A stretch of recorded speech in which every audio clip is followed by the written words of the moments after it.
오늘 우리가 다 함께 나눌 말씀은 골로새서 1장 24절부터 29절 말씀입니다.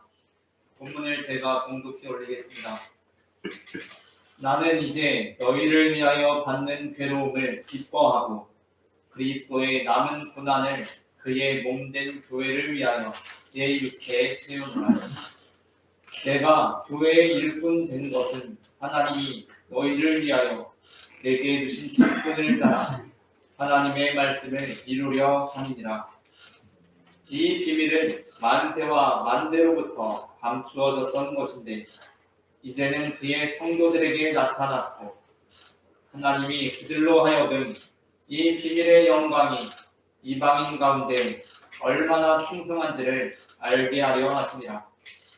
이 비밀은 너희 안에 계신 그리스도시니 곧 영광의 소망이니라. 우리가 그를 전파하여 각 사람을 권하고 모든 지혜로 각 사람을 가르치는 각 사람을 그리스도 안에서 완전한 자로 세우려 함이니 이를 위하여 나도 내 속에서 능력으로 역사하시는 이의 역사를 따라 힘을 다하여 수고하노라. 아멘. 영국 잉글랜드의 프로축구 리그인 프리미어 리그에서 활약했던 로빈 반 페르시라는 선수가 있습니다. 이 선수는 아스날이라는 팀에서 무려 12년 동안 뛰었고 그 12년 중에 중후반으로 가면서는 팀의 핵심 선수로 활약하기도 했습니다. 그러나 명문 축구팀의 핵심적인 선수이자 리그를 대표하는 스트라이커였던 반 페르시에게 아쉬운 점이 하나 있었는데 그것은 그가 뛰어난 선수였음에도 불구하고 그가 아스날의 선수였기 때문에 단 하나의 프리미어리그 우승 트로피도 얻지 못하고 있었다는 것이었습니다. 그래서 반 페르시는 리그 우승을 위해 아스날의 라이벌인 우리가 잘 알고 있는 박지성의 맨체스터 유나이티드 맨유로 이적을 합니다. 그리고 이적한 그해 꿈에 그리던 프리미어리그 우승을 하게 됩니다. 반 페르시가 아스날이라는 팀에서 우승 트로피를 얻지 못했던 것은 그가 맨체스터 유나이티드에서와 달리 아스날에서는 보잘것없는 선수였기 때문이 아니었습니다. 물론 반 페르시는 맨유에 가서도 팀이 우승 트로피를 차지하게 하는데 충분한 공을 세우고 활약을 했지만 사실 그는 그 전에 아스날에 있을 때부터 엄청난 선수였습니다. 프리미어리그의 아스날이라는 팀은 우리나라의 박지성 선수가 뛰었던 맨체스터 유나이티드와 함께 우리나라의 박주영 선수가 프리미어리그에 진출했던 팀으로 우리나라에도 잘 알려져 있는 잉글랜드의 명문 팀입니다. 그러나 박지성 선수는 당시 많은 우승을 했던 맨유에서도 제 역할을 톡톡히 해냈던 반면 박주영 선수는 너무나 좋은 선수였지만 안타깝게도 아스날에서 상징적인 축구 선수 번호인 9번으로 아스날에 입단을 하고도 끝까지 자리를 잡지 못했습니다. 그 이유가 무엇입니까? 많은 축구 전문가들은 여러 가지 요소 중에 중요한 이유로 박주영 선수가 아스날에서 자리를 잡지 못했던 그 이유로 반 페르시 선수를 꼽습니다. 그러니까 박주영 선수가 오기 전에도 아스날에서 반 페르시는 엄청나게 잘하는 선수였습니다. 그런데 박주영 선수가 아스날에서 뛸 때 반 페르시는 프랑스 리그에서 준수한 활약을 펼치고 온 박주영 선수가 어떻게 경쟁이라고 말을 붙이지도 못할 만큼 어마어마한 활약을 했습니다. 그렇게 반 페르시가 너무나 잘하고 막 계속 잘하고 어마어마하게 잘하니까 포지션이 같은 박주영 선수는 경쟁조차 제대로 해보지 못하고 경기에 나설 수가 없었던 것입니다. 하지만 그럼에도 불구하고 반페르시는 그렇게 리그를 대표하는 공격수였음에도 불구하고 아스날 소속이었기 때문에 우승이 없었습니다. 그런데 그가 박지성 선수가 있던 맨체스터 유나이티드로 이적을 하게 되고 그렇게 이적한 시즌에 곧바로 프리미어리그 우승을 하게 되었던 것입니다. 이는 스포츠 세계에서뿐만 아니라 영적인 세계에서 역시 마찬가지입니다. 어떤 사람들은 교회의 일꾼이 되지 않아도 세상의 일꾼, 직장의 일꾼 또는 자기 스스로의 일꾼이 되어서 나름대로 활약하며 준수하게 잘 살아가고 있는 사람들이 있습니다. 그 사람들이 잘 살아가고 있는 것은 반페르시가 아스날에서도 좋은 선수였던 것과 마찬가지로 분명하게 부정할 수 없는 사실입니다. 그 사람들은 참 잘 살고 있습니다. 그러나 구원의 문제는 개인 기량에 의해 결정되는 문제가 아닙니다. 구원의 문제는 소속의 문제입니다. 우리가 교회의 일꾼이면 구원을 받고 세상의 일꾼이거나 자기 스스로의 인생의 일꾼이라면 그는 구원을 받을 수가 없는 것입니다. 뿐만 아니라 영적인 세계에서는 스포츠 세계에서와 달리 그 결과가 이미 정해져 있는 것이기에 소속의 문제가 더욱더 중요합니다.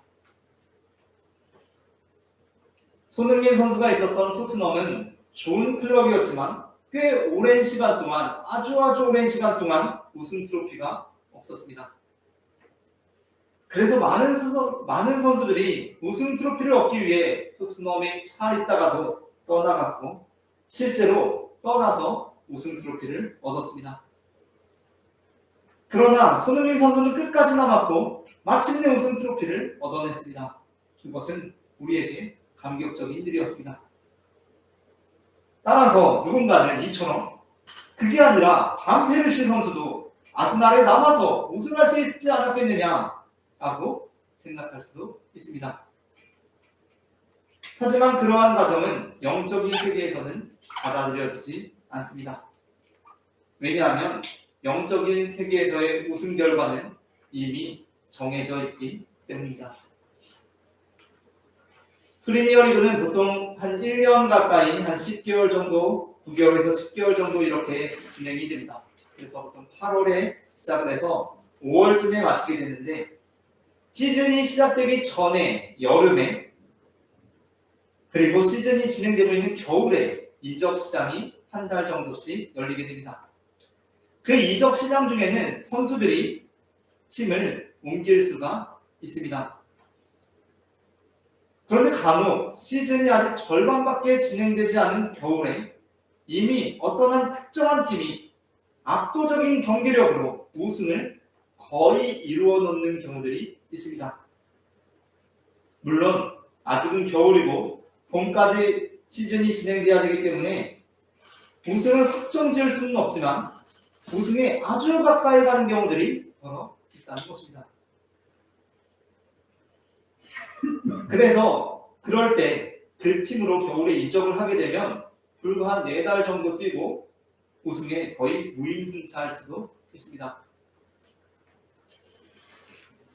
그런데 영적인 세계에서는 겨울에 우승이 가까운 수준이 아니라 역사라는 겨울에 이미 그 결과가 확정이 되어 있습니다.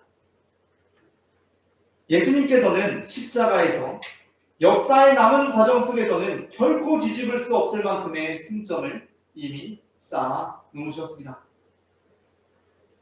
그러니까 우리는 아직 겨울에서 봄이 되기까지 이 역사의 과정 속에서 남은 경기들을 치르면서 때로는 몇 경기 질 수도 있습니다.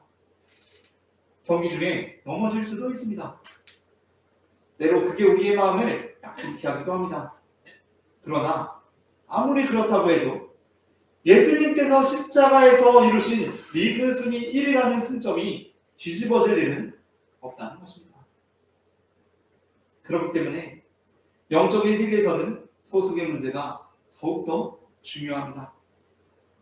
우리는 내가 어떻게 하면 이 팀에서 잘해낼 수 있는가 보다도 내가 어떻게 하면 저 팀에 이적할 수 있을까를 생각해야 한다는 것입니다. 우리는 세상의 일꾼이나 자기 스스로의 일꾼이 아니라 교회의 일꾼이 되어 그리스도의 구원의 영광에 동참하는 그리스도인들이 되어야 합니다. 아멘. 오늘 우리는 내가 교회의 일꾼 된 것은 이라는 제목의 설교를 나눕니다. 제가 먼저 읽으면 따라 읽는 식으로 두 번 읽어보겠습니다. 내가 교회의 일꾼 된 것은 내가 교회의 일꾼 된 것은 내가 교회의 일꾼 된 것은 내가 교회의 일꾼 된 것은 전에 있는 말씀을 통하여서 우리가 어떻게 교회의 일꾼이 되는지를 알게 되고 세상의 일꾼이나 자기 스스로의 인생의 일꾼이 아니라 교회의 일꾼이 되어 그리스도의 구원의 영광에 동참하는 그리스도인들이 되기를 소망합니다. 아멘. 그렇다면 우리는 어떻게 교회의 일꾼이 될 수 있습니까? 먼저 첫째 함께 읽겠습니다. 첫째, 우리는 하나님의 부르심을 통해 교회의 일꾼이 될 수 있습니다. 골로새서 1장 25절 제가 공독해 올리겠습니다. 내가 교회의 일꾼 된 것은 하나님이 너희를 위하여 내게 주신 직분을 따라 하나님의 말씀을 이루려 함이니라. 아멘. 아멘. 맨체스터 유나이티드에 입단을 하게 된 반페르시 선수는 자신이 맨체스터 유나이티드에 갈 수 있었던 이유가 아스날에서 자신이 잘했기 때문이라고 생각할 수도 있습니다. 실제로 맨유에서는 반페르시가 아스날에서 못하는데도 부른 것이 아니라 아스날에서 잘하고 있어서 부르는 것입니다. 맨유는 아무나 불러줄 수 있는 팀이 아닙니다. 잘하는 사람을 부릅니다. 그러나 우리가 교회의 일꾼이 되는 것은 우리가 잘해서 하나님께서 우리를 부르신 것이 아닙니다. 우리가 교회의 일꾼 된 것은 전적인 하나님의 은혜, 하나님의 부르심을 통해 가능했던 것입니다. 아멘. 성경에는 의롭게 살아서 하나님의 부르심을 받은 것 같은 사람들이 등장하기도 합니다. 대표적으로 생각해보면 노아입니다. 많은 그리스도인들이 노아가 방주를 만들고 홍수 가운데 인류를 구원하는 결정적인 역할을 했던 것은 그가 의인이었기 때문이라고 생각합니다. 물론 그는 의인이었습니다. 그러나 성경은 그가 의인이었다라고 소개하기 전에 그가 의인이 될 수 있었던 이유에 관하여 이렇게 말씀합니다. 창세기 6장 8절부터 9절을 제가 읽겠습니다. 그러나 노아는 여호와께 은혜를 입었더라. 이것이 노아의 조건이라. 노아는 의인이요 당대의 완전한 자라. 그는 하나님과 동행하였으며. 아멘. 노아가 의인이고 당대의 완전한 자여서 여호와께 은혜를 입은 것이 아니라 노아가 여호와께 은혜를 입었기 때문에 노아는 의인이고 당대의 완전한 자가 될 수 있었다는 것입니다. 아멘. 아브라함은 마태복음이 시작되는 예수님의 계보에서 그 계보를 요약하는 단 두 명의 인물 다윗과 아브라함 그 중에 한 명으로 언급될 만큼 굉장히 중요한 인물입니다. 그런데 그 아브라함의 부르심에는 특징이 있습니다. 그것은 하나님께서 그저 은혜로 아브라함을 부르셨다는 것입니다. 아브라함이 등장하는 성경의 창세기 그 등장하기 시작하는 12장에는 그 아브라함이 하나님의 부름을 받기 전에 얼마나 의로운 삶을 살았는지에 대해서는 침묵하고 있습니다. 아니 오히려 여호수아 24장 2절에 따르면 아브라함은 하나님께서 내가 지할 땅으로 가라 라고 부르시기 그 전에 아브라함은 여호와가 아닌 다른 신들을 섬기며 살던 사람이었다 라고 여호수아에는 기록되어 있습니다. 그런데 하나님께서 그를 부르셨습니다. 하나님을 잘 섬기고 있어서 그를 부르신 것이 아니라 하나님과 상관없는 삶을 살고 있는 그 사람을 하나님께서 부르셨습니다. 그래서 바울 역시 로마서에서 특별히 할례와 믿음의 관계를 다루면서 아브라함을 아주 중요한 인물로 언급합니다. 그러니까 로마서에서 바울이 다루는 논증의 핵심은 아브라함은 할례로 의롭다함을 얻은 것이 아니라 믿음으로 의롭다함을 얻었다는 것인데, 여기서의 로마서에서의 믿음은 내가 믿는 그 믿음이 아니라 내가 이루는 할례와는 대비되는 것으로서 내가 이루는 할례, 내가 이루는 믿음이 아닌 하나님의 믿음, 하나님의 신실하심, 즉 하나님의 은혜를 의미합니다. 그렇다면 바울은 왜 그렇게 하나님의 은혜로서의 부르심을 강조하는 것입니까? 그 이유는 바울 그 스스로가 아브라함처럼 전적인 은혜의 부르심을 통해 교회의 일꾼이 되었기 때문입니다. 바울은 본래 어떠한 사람이었습니까? 바울은 본래 교회를 박해하던 사람이었습니다. 부르심을 받던 그 순간까지도 바울은 교회를 박해하려고 힘있게 달려가는 사람이었습니다. 그가 교회의 일꾼이 되기 위해 한 게 무엇입니까? 그가 한 일이라고는 한 개, 즉 교회를 박해하던 일이었습니다. 그런데 그가 하나님의 부르심을 통해 한계를 넘어 교회의 일꾼이 됩니다. 이는 우리 모두가 다 어떻게 교회의 일꾼이 되었는지를 보여줍니다. 혹 어떤 분들은 내가 교회의 일꾼이 되기 전에도 바울처럼 교회를 박해한 적은 없다고 할 수도 있습니다.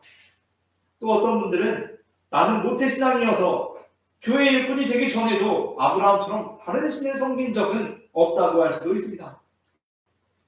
그러나 성경은 구약의 아브라함 그리고 신약의 바울을 통해 우리에게 분명하게 선포하고 있습니다. 그것은 하나님의 부르심이 있기 전에 우리의 인생은 다 하나님과 상관없는 인생이었고 하나님을 배격하는 인생이었다는 것입니다. 그런데 하나님께서 은혜로 우리를 불러주심으로 우리는 교회의 일꾼이 될 수 있었다는 것입니다. 다음으로 졸제 함께 읽겠습니다. 졸제, 우리는 그리스도의 나타나심을 통해 교회의 일꾼이 될 수 있습니다.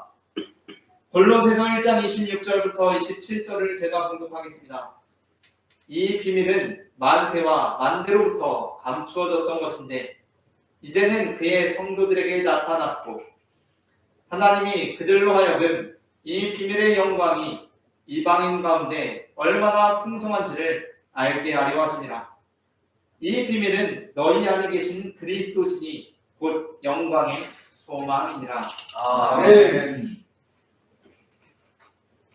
저는 공부를 잘했던 사람은 아니지만 그럼에도 불구하고 제가 2005년도에 신학대학교에 입학하고 2015년도에 신학대학원을 졸업할 때까지 중간에 군대도 다녀오고 그러느라 3년의 시간을 학교 밖에서 써야 하긴 했지만 어쨌든 신학대학교에 입학하고 신학대학원을 졸업하기까지 그 10년이라는 시간 동안 제 나름대로 열심히 신학을 공부했습니다. 더군다나 신학대학원에 가면서는 전공을 이론 신학 중에서도 조직 신학과 종교 철학을 하게 되면서 다른 분과보다 더 이성적이고 철학적이고 논리적인 방법론에 따라 신학을 했습니다. 그리고 저는 그러한 공부를 하면서 그러한 방법들을 통해 많은 것을 얻을 수 있었습니다. 심지어 때로는 그렇게 이성적이고 철학적인 방법론에 따라 공부하고 신학을 하면서 단순히 논리적인 사유를 통해 진리에 이를 수도 있을 것 같다라는 느낌을 어렴풋이 받기도 했습니다. 하지만 제가 공부를 많이 한 것은 아니지만 나름대로 신학과 종교 철학을 공부하며 부딪히게 되었던 한계가 있습니다. 그것은 어떤 신학적 주제들은 어느 정도 이성적이고 논리적으로 해서 변증을 하거나 설명을 할 수도 있겠는데 특별히 육신이 되신 말씀, 곧 예수 그리스도에 대한 것은 도저히 이성적이고 논리적인 과정을 통해 변증을 하거나 설명을 한다는 것이 불가능하다고 판단되었다는 것이었습니다. 그래서 제가 석사과정을 마치면서 10년의 공부를 마치면서 석사과정 논문을 쓸 때에도 그 기본 베이스는 말씀이 되신 육신, 즉 성육신 예수 그리스도는 우리가 어떤 논리적이거나 철학적으로는 다룰 수 없다는 판단에서 석사학위 논문을 썼던 기억이 납니다. 그러니까 예수 그리스도는 논리로, 이성으로 설명이 안 됩니다. 그리스도께서 계시로 우리에게 나타나셔야 합니다. 골로새서 2장 8절에서 오늘 우리가 아직은 다루지 않고 2장에 가서 다루게 되겠지만 골로새서 2장 8절에서 바울은 누가 철학과 헛된 속임수로 너희를 사로잡을까 주의하라. 이것은 사람의 전통과 세상의 초등학문을 따르며 그리스도를 따름이 아니니라 라고 말씀합니다. 바울은 결코 철학 자체에 대해서 부정적인 사람은 아니었습니다. 그는 복음에 관하여 되도록 논리적으로 전하고자 했고 진리에 대해서 변증하려고 했고 따라서 말씀에 대해서 토론했습니다. 사도행전 17장에 나오는 바울의 아테네 성도가 그의 그러한 태도를 보여주고 있습니다. 그렇게 바울은 아테네에서 선교하면서 논리적이고 철학적이고 변증적인 방식을 통해 성과를 거두었고 그에 따라 이후에도 복음에 대해서 논리적이고 변증적인 태도를 상황에 따라 유지합니다. 바울이 논리적이고 변증적인 방식으로 선교한 아테네에서 떠난 후에 관한 내용을 기록하고 있는 사도행전 17장 33절부터 18장 4절입니다. 사도 바울이 아테네 사람들이 철학적이고 사변적인 사람들이다 보니까 그 사람들에게 복음을 단순히 일방적으로 선포하는 것이 아니라 그들에게 복음을 변증합니다. 그러면서 너희가 알지 못하는 신에게 라는 유명한 말씀을 전하는데 그리고 이제 그곳에서 떠나게 됩니다. 아테네에서 떠난 후에 관하여 사도행전은 이렇게 기록하고 있습니다. 이에 바울이 그들 가운데서 떠나매 몇 사람이 그를 가까이하여 믿으니 그 중에는 아레오바고 관리 디오누시오와 다말이라 하는 여자와 또 다른 사람들도 있었더라. 이곳에서 이 사람들은 바울의 변증적인 방식, 논리적인 방식, 그 방식을 통해 복음을 받아들이게 되었다는 것입니다. 이어지는 구절입니다. 그 후에 바울이 아덴을 떠나 고린도에 이르러 아볼라라 하는 본도에서 난 유대인 한 사람을 만나니 글라우디오가 모든 유대인을 향하여 로마에서 떠나라 한고로 그가 그 안에 브리스길라와 함께 이달리아로부터 새로 온지라. 바울이 그들에게 가매 생업이 같으므로 함께 살며 일을 하니 그 생업은 천막을 만드는 것이더라. 안식일마다 바울이 회당에서 강론하고 유대인과 헬라인을 권면하니라. 아멘. 본문의 4절은 세 번역에서 이렇게 번역됩니다. 바울은 안식일마다 회당에서 토론을 벌이고 유대 사람과 그리스 사람을 설득하려 하였다. 아멘. 토론과 설득은 선포하는 분명 그 뉘앙스가 다릅니다. 그러니까 바울은 물론 복음을 선포하는 사람이었지만 또한 그 복음을 논리적이고 이성적으로 토론하고 설득하고 변증하고자 하는 태도를 잃지 않았던 사람이었다는 것입니다. 이러한 그의 태도가 그가 생을 다할 때까지 이어졌다는 것은 그의 가장 로마서를 통해 나타납니다. 그러니까 바울이 골로새서에서 철학에 대해서 부정적으로 기술하는 것은 모든 철학이 아니라 철학의 부정적인 면에 대해서 부정적으로 기술하고 있는 것입니다. 그러나 이처럼 바울이 철학과 논리의 중요성을 알고 있었다고 하더라도 그럼에도 불구하고 바울은 또한 철학과 논리와 이성의 한계를 분명히 알고 있었습니다.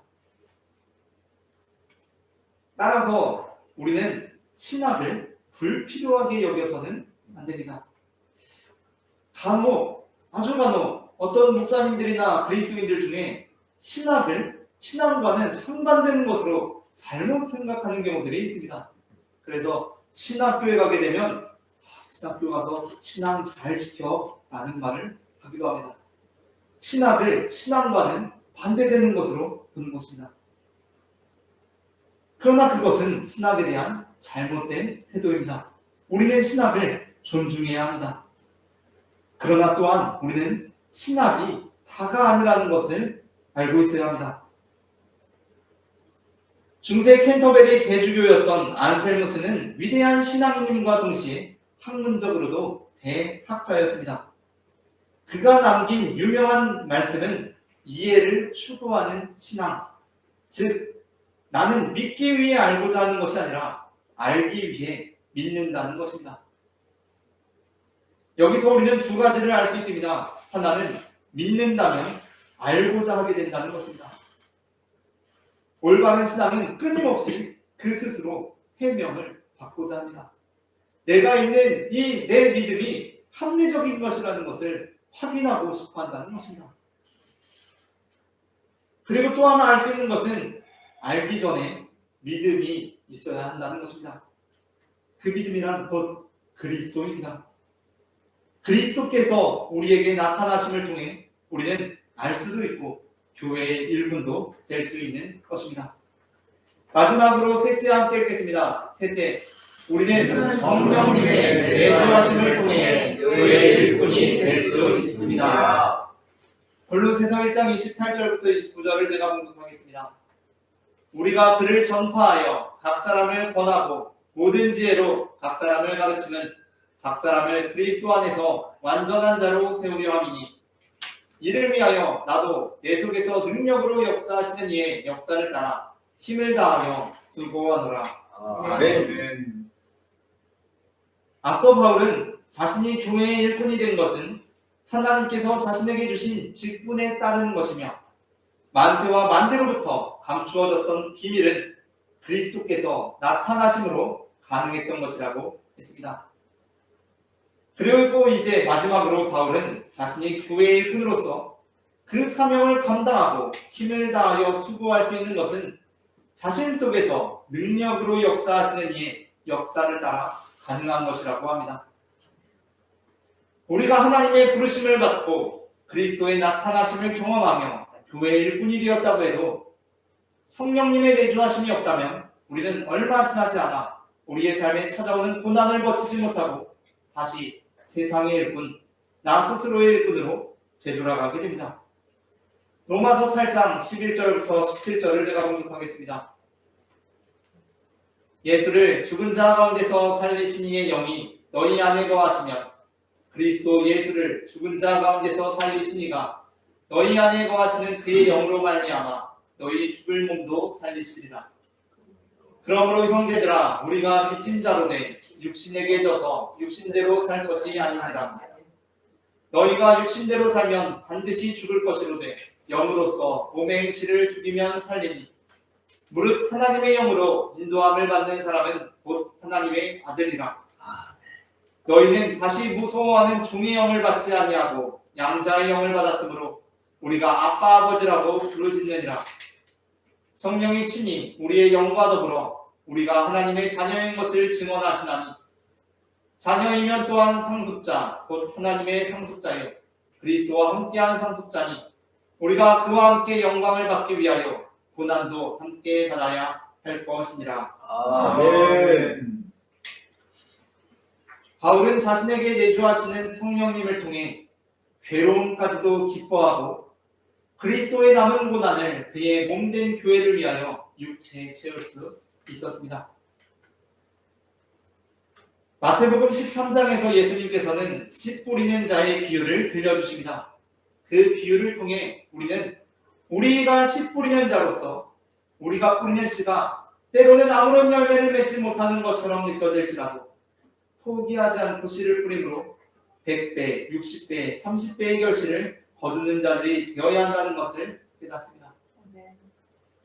그러나 또 한편으로 우리는 그 비유를 통해 우리가 길가가 아니라 돌밭이 아니라 가시떨기의 땅이 아니라 옥토가 되어야 한다는 것을 깨닫게 됩니다.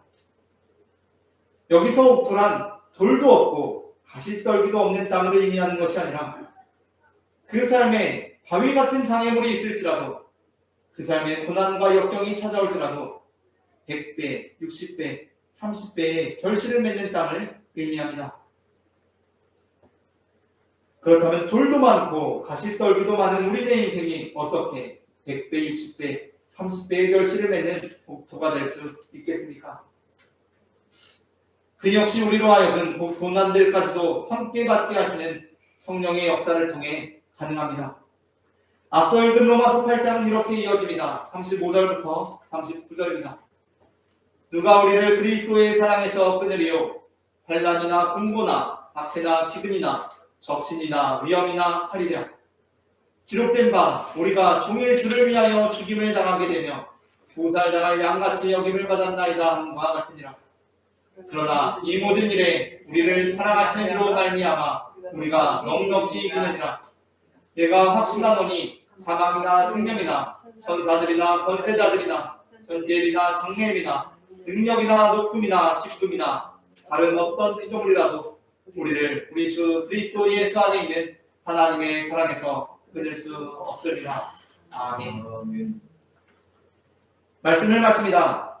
우리가 교회의 일꾼 된 것은 하나님의 부르심을 통해 가능한 것이었고 그리스도의 나타나심을 통해 가능한 것이었으며 성령님의 내주하심을 통해 가능한 것입니다. 아멘. 바울처럼 온전하신 하나님의 은혜로 교회의 일꾼 된 우리가 성령님의 내주하심으로 이 사명을 끝까지 잘 완수하여 세상 가운데 그리스도를 나타내는 교회의 일꾼들이 되기를 소망합니다.